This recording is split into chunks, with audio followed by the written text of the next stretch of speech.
I keep hearing about this new Real ID law, but honestly, it is so confusing. Do I really need a gold star on my driver's license to fly inside the U.S.? What happens if I show up without one? Let us clear exactly that up, because the deadline is May 7, 2025, and the penalty for ignoring it is steep. After that date, if your license does not have that gold or black star, standard security will reject it. Wait, they will just block me from flying? Even if I paid for my ticket? Not exactly, but it is expensive. The TSA is introducing a Confirm ID process. You can pay a $45 non-refundable fee on the spot, and they will try to verify you against commercial databases. But here's the whistleblower's secret. Paying the fee provides zero guarantee you will actually clear security, and it can add 30 to 45 minutes to your screening time. You will miss your flight. $45 just for them to look me up, and I might still miss the plane? That is ridiculous. It is designed to be painful to force compliance. The easiest solution? If your license is not compliant by the deadline, just carry your U.S. passport in your personal item on all domestic flights. It overrides the license requirement entirely. But identity isn't the only thing the government is cracking down on. Wait until you hear what the FAA just mandated regarding your electronics. Electronics? I always toss my backpack in the overhead bin with my portable charger in it. Is that suddenly illegal? Actually, yes. Starting in 2026, due to a massive spike in lithium battery fires, the rules are drastically changing. You will no longer be allowed to stow any power bank in the overhead compartment, period. Why the overhead bin? Is it safer under the seat? It is about visibility and response time. If a battery overheats and catches fire inside an enclosed overhead bin alongside dozens of other bags, the flight attendants cannot reach it quickly. A fire up there is catastrophic. The new rule requires power banks to remain visible.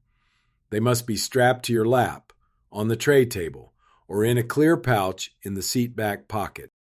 So I just have to stare at my battery the whole flight? Basically. And airlines are adding their own limits. Delta and American will limit you to 2 power banks, each under 100 watt-hours. Southwest is limiting passengers to just 1. And the days of plugging your power bank into the plane's USB port to charge it?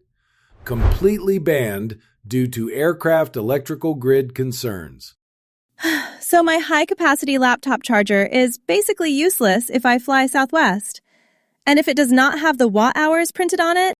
If the TSA agent cannot read the watt-hours on the casing, they will toss it in the trash. No exceptions. But speaking of things getting tossed, the airlines have a new toy at the boarding gate, and it is costing passengers millions. Please do not tell me they are shrinking the carry-on sizes again. I have used the same suitcase for 5 years. The dimensions are not shrinking, but the enforcement is becoming flawless. Airlines are rolling out automated measuring boxes equipped with lasers at the boarding gates. Gate agents used to let slightly bulging bags slide because arguing wasn't worth the delay. Now, the machine decides. A laser scanner? For a rolling bag? Come on. It removes human emotion. You place your bag in the slot. If a wheel or handle breaks the laser plane, the machine flags it. You are immediately charged a gate check fee of $60 to $100, and your bag goes under the plane. What about my personal item? I usually shove my gym bag under the seat in front of me. That is the second part of the trap. The Department of Transportation defines a personal item as something that fits entirely under the seat without requiring physical force. If the flight attendant sees you kicking or squishing your bag to make it fit, they are now required to reclassify it as a carry-on, which triggers the fee. So how do I protect myself? The smart move is to measure your bag at home from the absolute bottom of the wheels to the top of the handle, not just the fabric part. But baggage fees are nothing compared to the liquid confiscation racket happening right now at security. I am so tired of the 3.4-ounce liquid rule. I thought those new 3D scanners meant we didn't have to take our liquids out anymore. Are the rules finally changing? The new 3D CT scanners do allow you to keep electronics and liquids inside your bag. But do not be fooled. The volume limit has not changed. You are still restricted to containers that hold 3.4 ounces or 100 milliliters, all fitting completely inside a single quart-sized bag. Okay, but I know what a liquid is. Water, shampoo, lotion. Do you? Because the TSA confiscates thousands of unexpected items daily under the Hidden Liquids Clause.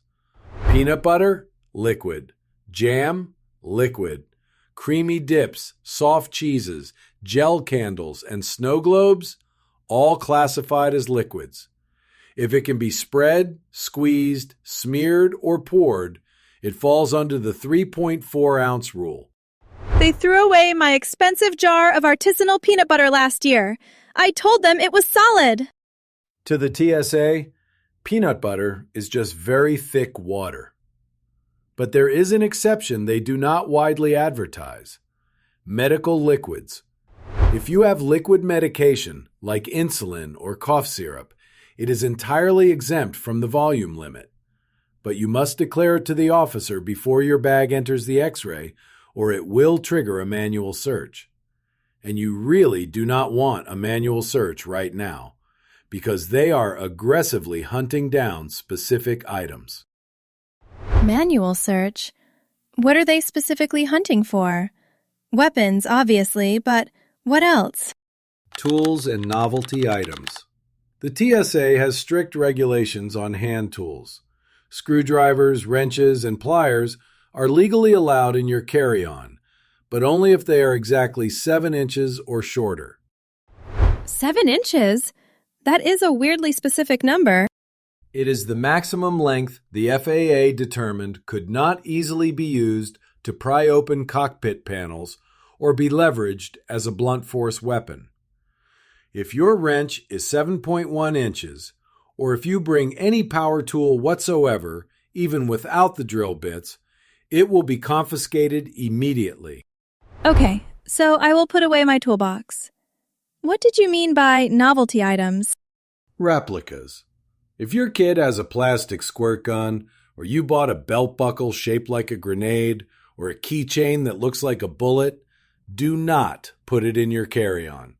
The X-ray cannot tell the difference between a real grenade and a replica grenade at first glance. It will trigger a full checkpoint shutdown, bomb squad protocols, and you will be interrogated while your flight leaves without you. Okay, note to self. No toy guns. What if I am not sure about an item?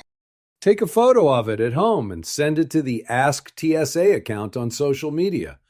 They respond quickly with official clearance. But while the TSA is taking your tools, the airlines are rejecting a specific type of premium luggage. Wait, you mean those smart bags with the built-in chargers and GPS tracking? Everyone has those now. And millions of them are technically illegal to bring on a plane. The aviation authorities instituted a hard rule regarding smart luggage. You can only bring it on board if the lithium battery can be physically removed by hand, without tools, right there at the gate. Why does it matter if I am carrying it on the plane anyway? Because of those automated gate sizers we talked about.